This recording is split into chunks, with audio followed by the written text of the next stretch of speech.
जय Hind. YouTube channel बुद्धमय पे आपका स्वागत है। आज का टॉपिक है वर्ष 2023 का जुलाई महीने का आखिरी सप्ताह का पार्ट 4 करंट अफेयर्स। तो यहाँ पर देख लेते हैं कुछ important current affairs question number 1 से। इमर्जिंग एशिया कप 2023 का खिताब किसने जीता?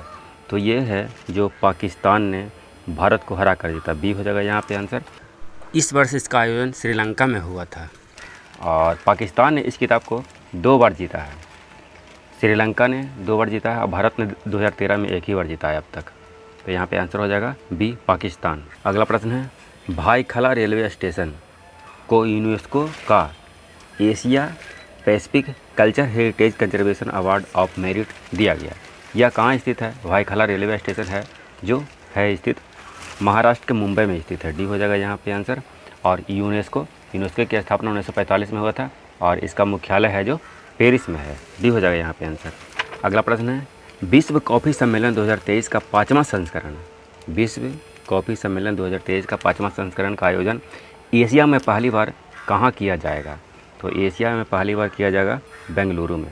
ए हो जाएगा यहाँ पे आंसर बेंगलुरु। देखिए भारत में कॉफ़ी उत्पादन में प्रथम स्थान पर कर्नाटका है लगभग 70% उत्पादन के साथ, जबकि विश्व में कॉफ़ी उत्पादन में ब्राज़ील नंबर 1 पे है।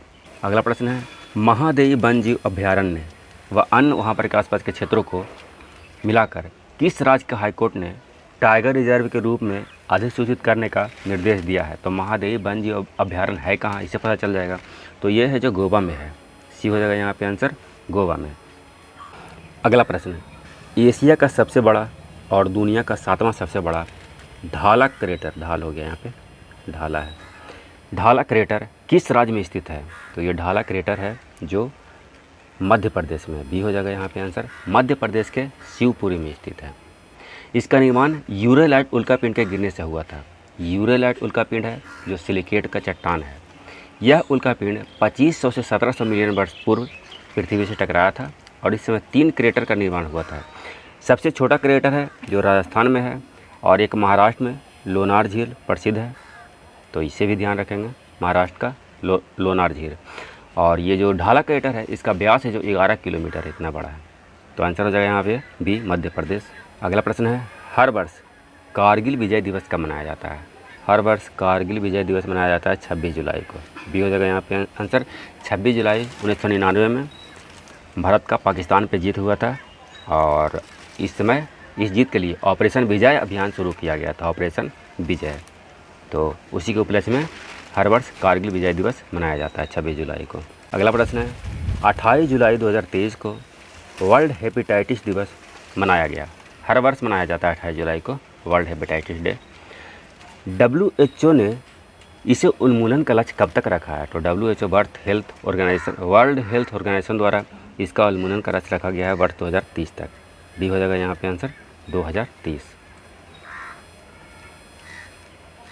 अगला प्रश्न है ब्लू इकोनॉमिक पर G20 पर्यावरण और जलवायु अस्थिरता कार्य समूह की बैठक कहाँ आयोजित किया गया? ब्लू इकोनॉमी पर G20 पर्यावरण और जलवायु अस्थिरता कार्यक्रम समूह का रखा गया आयोजन चेन्नई में। ए हो जाएगा यहाँ पे आंसर चेन्नई। इसके तहत समुद्री संसाधनों के संतुलित और सतत उपयोग करके ब्लू इकोनॉमी को बढ़ावा दिया जाता है। अगला प्रश्न हाल ही में जलवायु परिवर्तन और बारिश के कारण चेरी उत्पादन प्रभावित हुआ है। इससे संबंधित निम्न में कौन सा कथन असत्य है? असत्य पूछ रहा है। तो पहला कथन भारत में कुल चेरी उत्पादन में कश्मीर घाटी का योगदान 95% है। तो ये सही है। कुल चेरी उत्पादन में कश्मीर घाटी का योगदान 95%, यानी कि सबसे ज़्यादा चेरी का उत्पादन जम्मू कश्मीर में होता है। पहला सही है। दूसरा कथन इसके उत्पादन के लिए 100 से 125 सेंटीमीटर वार्षिक वर्षा की आवश्यकता है। तो ये भी सही है। इसके लिए 100 से 125 सेंटीमीटर वार्षिक वर्षा की आवश्यकता है और 15 से 25 डिग्री सेंटीग्रेड तक तापमान की भी आवश्यकता होता है और जल निकासी वाली कार्बन युक्त भूमि की आवश्यकता पड़ता है इसके लिए। तो पूछ रहा है कौन सा असत्य है? तो ना तो 1 और ना ही 2, क्योंकि दोनों असत्य है। डी हो जाएगा यहाँ पे आंसर। अगला प्रश्न है अकीरा हाल ही में चर्चा में रहा है। तो यह क्या है अकीरा? अकीरा एक रैंसम वेयर है। रैंसम वेयर ए हो जाएगा यहाँ पे आंसर रैंसम वेयर है। यह लोगों की पर्सनल जानकारी चुराता है। यह एक मलेशियस सॉफ्टवेयर है। अगला प्रश्न है all India tiger estimation report 2022 के अनुसार भारत में बाघों की संख्या कितनी हो गई है? भारत में बाघों की संख्या वर्तमान में 3682 हो गई है। सी हो जाएगा यहाँ पे आंसर 3682। देखिए 2014 के गणना के अनुसार 2226 बाघ था। 4 वर्ष पे ये सेंसस होता है। तो 2018 में 2967 था और 2022 में बढ़ कर के 3682 हो गया। इसका रेट है बढ़ने का जो 6.1% प्रति वर्ष है। और अधिकतम बाघों की संख्या 3995 है, लेकिन एवरेज है जो 3682 ही है।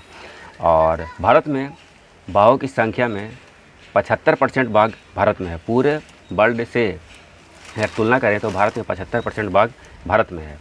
और भारत में सबसे ज़्यादा बाघों की संख्या मध्य प्रदेश में है। तो सी हो जाएगा यहाँ पे आंसर। इस पे एक डिटेल वीडियो बनाएंगे पूरा बाघ सेंसस का। इसके बाद अगला प्रश्न है, हाल ही में भारत के प्रधानमंत्री श्री नरेंद्र मोदी ने यूरिया गोल्ड को कहाँ से लॉन्च किए? यूरिया गोल्ड को प्रधानमंत्री द्वारा लॉन्च किया गया सीकर से। बी हो जाएगा यहाँ पे आंसर। और सीकर है जो राजस्थान में है। यह यूरिया की एक नई किस्म है और इससे उर्वरक की खपत में कमी होती है और फसल उत्पादन भी बढ़ता है। इसका उद्देश्य है जो मिट्टी में उर्वरकता की कमी को दूर करना है, किसानों की लागत को भी कम करना है और इसे सल्फर यूरिया भी कहा जाता है, सल्फर यूरिया। अगला प्रश्न है, लाइफ टाइम अचीवमेंट के लिए राष्ट्रीय भूविज्ञान पुरस्कार 2022 से डॉक्टर ओम नारायण भार्गव को किन्होंने सम्मानित किए हैं? तो डॉक्टर ओम नारायण भार्गव को सम्मानित किया गया भारत के राष्ट्रपति द्वारा। डी हो जाएगा यहाँ पे आंसर। भारत के राष्ट्रपति वर्तमान में श्रीमती द्रौपदी मुर्मू हैं और इन्हें लाइफ टाइम अचीवमेंट के लिए राष्ट्रीय भूविज्ञान पुरस्कार 2022 से सम्मानित किया गया। अगला प्रश्न है, हेली इंडिया शिखर सम्मेलन 2023। हेली इंडिया में हेलीकॉप्टर और छोटे विमान आते हैं का 5वां संस्करण का आयोजन कहाँ किया गया? तो ये किया गया खजुराहो में। ए हो जाएगा यहाँ पे आंसर। खजुराहो है जो मध्य प्रदेश राज्य में है। अगला प्रश्न है, देश का पहला गीग वर्कर्स बिल 2023 पेश करने वाला पहला राज्य कौन बन गया? तो गीग वर्कर्स बिल पेश करने वाला भारत का पहला राज्य बन गया राजस्थान। सी हो जाएगा यहाँ पे आंसर राजस्थान। गीग श्रमिक के में स्वतंत्र ठेकेदारों, ऑनलाइन प्लेटफार्म श्रमिक, अनुबंध फर्म श्रमिक, ऑन कॉल श्रमिक और अस्थायी श्रमिक शामिल होते हैं। इसमें वो काम ले लिया, उसे काम दे दिया जाता है श्रमिक को और वो टारगेट करता है कि इतना दिन में काम कर देंगे, परमानेंट नहीं होता है। अगला प्रश्न है, आईसीसी द्वारा वर्ल्ड कप 2023 के ब्रांड एम्बेसडर किसे चुना गया? तो वर्ष 2023 का ब्रांड एम्बेसडर चुना गया शाहरुख खान को। ये हो जाएगा यहाँ पे आंसर। और आईसीसी द्वारा वर्ल्ड कप 2023 का आयोजन भारत में ही होना है। 5 अक्टूबर से 19 नवंबर तक इसका आयोजन किया जाएगा। अगला प्रश्न है, संयुक्त राष्ट्र के 62वें सामाजिक विकास आयोग की अध्यक्षता किसके द्वारा किया जा रहा है? तो पिछले 50 वर्षों में पहली बार इसकी अध्यक्षता भारत को दिया गया है। बी हो जाएगा यहाँ पे आंसर भारत। संयुक्त राष्ट्र में भारत के अस्थायी प्रतिनिधि रुचिरा कंबोज हैं वर्तमान में। अगला प्रश्न है, भारत के प्रधानमंत्री ने दुनिया का सबसे बड़ा संग्रहालय, इसका नाम है युगे युगीन भारत राष्ट्रीय संग्रहालय, बनाए जाने की घोषणा किए हैं। यह कहाँ बनाया जाएगा? तो ये बनाया जाएगा नई दिल्ली में। ये हो जाएगा यहाँ पे आंसर नई दिल्ली में। यह दिल्ली में स्थित मौजूदा संग्रहालय का ही स्थान लेगा और इस संग्रहालय में 950 कमरे भी होंगे।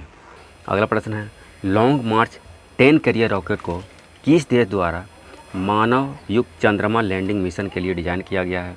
ये डिज़ाइन किया गया है चाइना द्वारा। सी हो जाएगा यहाँ पे आंसर चीन। अगला प्रश्न है, अमेरिका के राष्ट्रपति पद का चुनाव 2024 के उम्मीदवारों में भारतीय मूल के कौन शामिल हुए हैं?